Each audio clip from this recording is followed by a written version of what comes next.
Setiap malam, pintu rumahnya seperti ada yang mengetuk. Namun begitu Raka membukanya, tidak ada siapapun juga.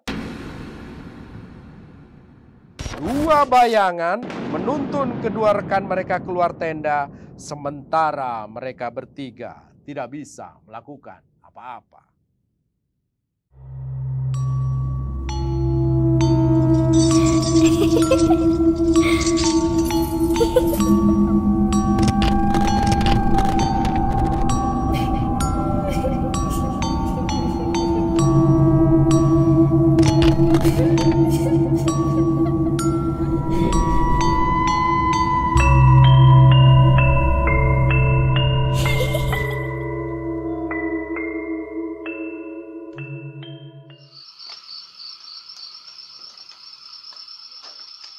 Swastamita. Saat matahari tenggelam adalah saat di mana remah-remah kegelapan menyerupai semak.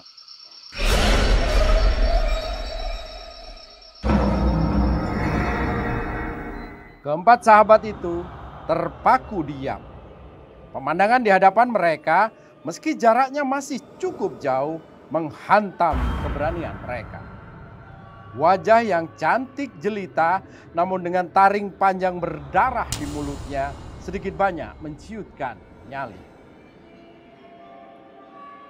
Raja memberanikan diri terus maju. Dia yakin apa yang mereka saksikan saat ini pasti punya alasan khusus hingga makhluk itu menampakkan diri di depan manusia. Raka, Dewi, dan Bima mengikuti dengan was-was dari belakang. Begitu jarak di antara mereka dengan perempuan itu tak sampai 10 meter lagi, perempuan itu tertawa panjang mendirikan bulu roma.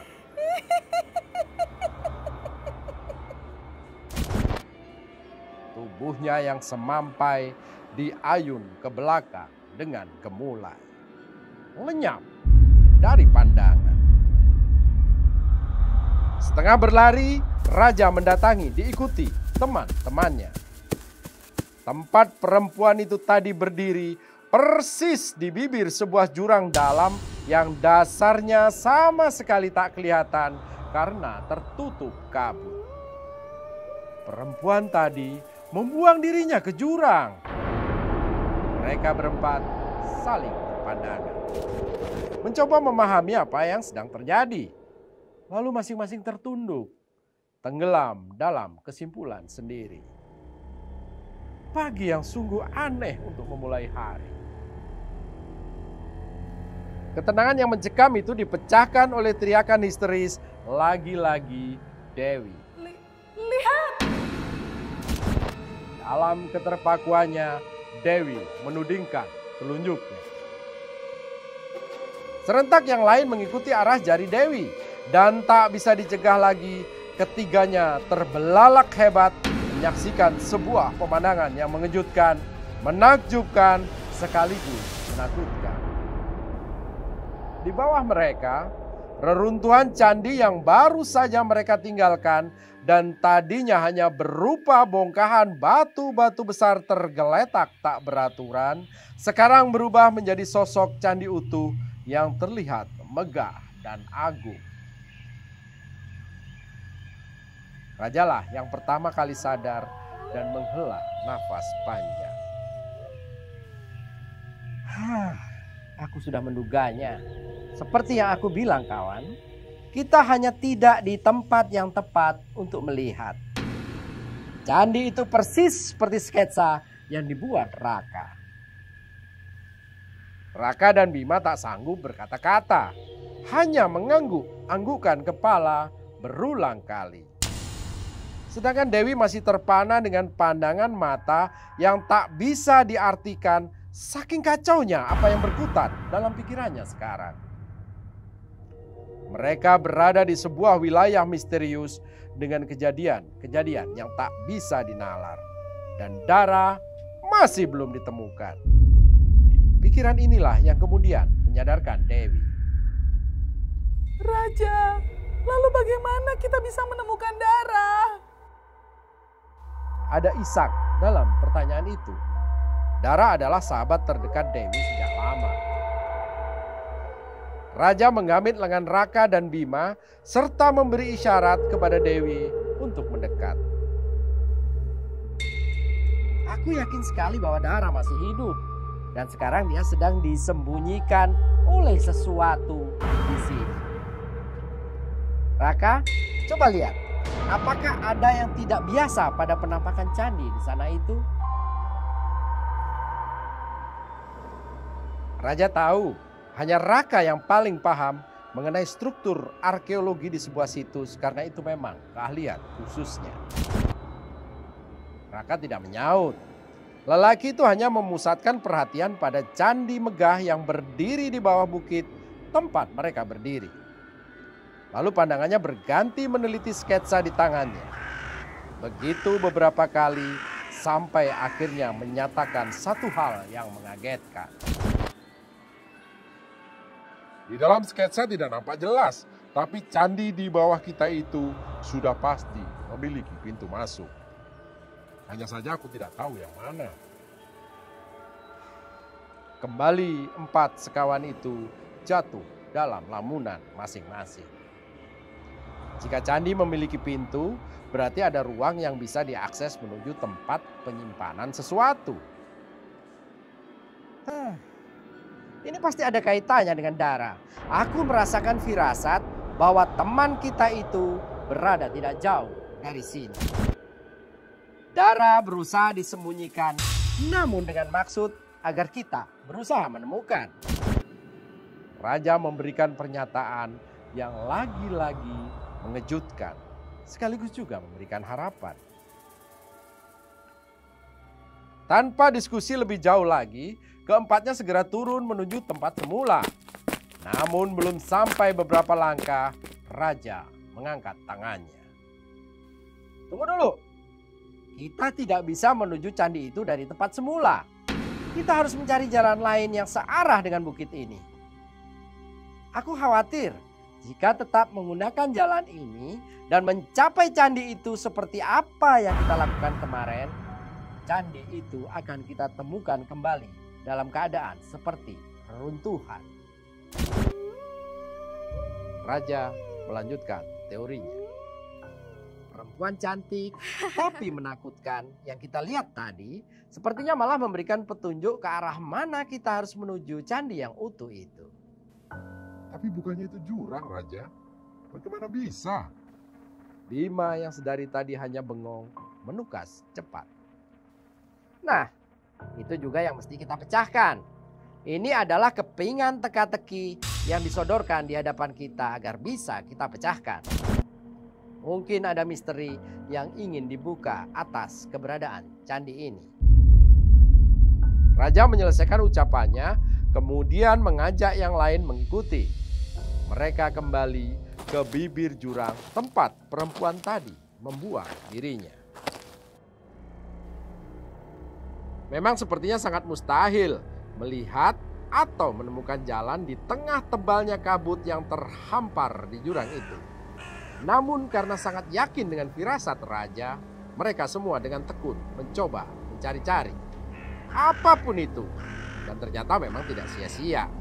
Mata Bima yang tajam melihat satu hal yang menarik perhatian. Pada suatu kesempatan kabut menipis dan menimbulkan celah, Bima melihat ada sebuah lubang gua tidak jauh dari tempat mereka berdiri. Berada di tebing yang tidak terlalu curam dan pada dinding tebing ditumbuhi oleh beberapa pohon kerdil yang terlihat cukup kuat untuk dijadikan pijakan maupun pegangan pada saat turun ke gua tersebut. Mereka sepakat untuk menuruni tebing dan menuju ke gua yang dilihat oleh Bima.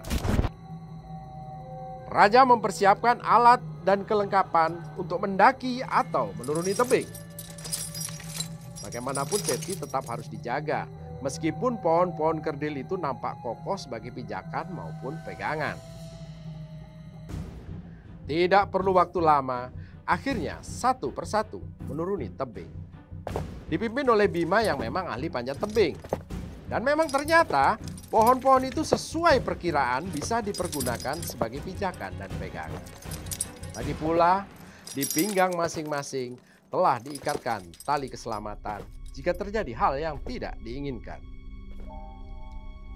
Bima dan yang lainnya merasakan hawa luar biasa dingin menerpa tubuh dan muka mereka. Hawa dingin yang oleh raja dirasakan sebagai aura tidak biasa. Sebuah pertanda yang hanya bisa dirasakan oleh raja. Sementara yang lain hanya merasakan hawa dingin itu karena mereka berada di ketinggian. Mereka tidak menyadari bahwa sesungguhnya bukit tempat mereka berada tak lebih dari 250 meter di atas permukaan laut. Meskipun diliputi rasa was-was dan cemas, semua anggota tim sampai juga di bibir gua dan memasukinya bersama-sama. Hawa dingin semakin menusuk begitu mereka semua berada di dalam gua. Kali ini bahkan disertai dengan menguarnya wangi bunga melati yang sangat tajam. Semuanya terheran-heran karena sedari tadi mereka tidak menemukan satu pun perdu melati. Keheranan yang bercampur dengan kengerian karena ruang gua yang mereka masuki sekarang memiliki beberapa lorong yang berbeda arah. Lorong mana yang harus mereka ikuti? Raja menyalakan senter dan menyipitkan matanya untuk melihat perbedaan antar lorong.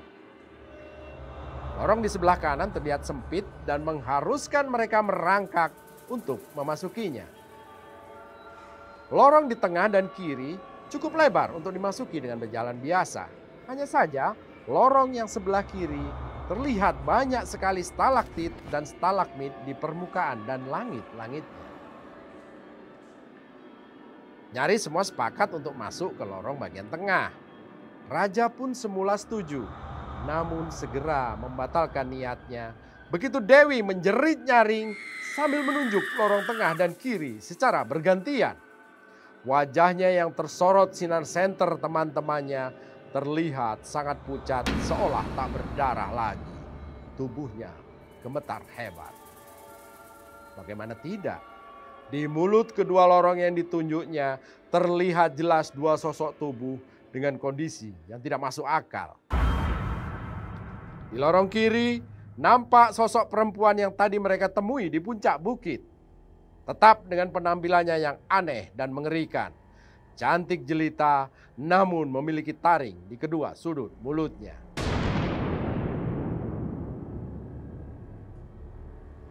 Kali ini darah yang mengalir dari kedua ujung taring itu tidak cuma menetes pelan, namun mengalir deras seolah perempuan itu menderita luka di dalam mulutnya, namun mengalami hemofilia sehingga darahnya tidak bisa membeku. Sosok berikutnya di pintu lorong tengah sebetulnya tidak terlalu menyeramkan. Namun raja sendiri bahkan bergidik tidak karuan melihat sosok tersebut.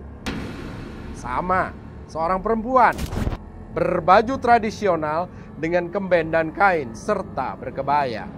Namun yang membuat merinding adalah perempuan itu tidak berdiri di atas tangan, namun berpijak pada kepala seekor ular raksasa. Kedua sosok itu perlahan-lahan mendekat ke arah mereka. Raja yang melihat gelagat tidak menyenangkan, serta-merta memberi tanda kepada teman-temannya untuk mengikutinya masuk lorong sebelah kanan. Dengan sangat tergesa-gesa dan hanya mengandalkan headlamp, raja yang pertama kali masuk karena memang dia yang paling tahu harus berbuat apa jika menemui hal-hal mistis di dalam sana. Diikuti kemudian oleh Dewi, Raka, dan terakhir Bima.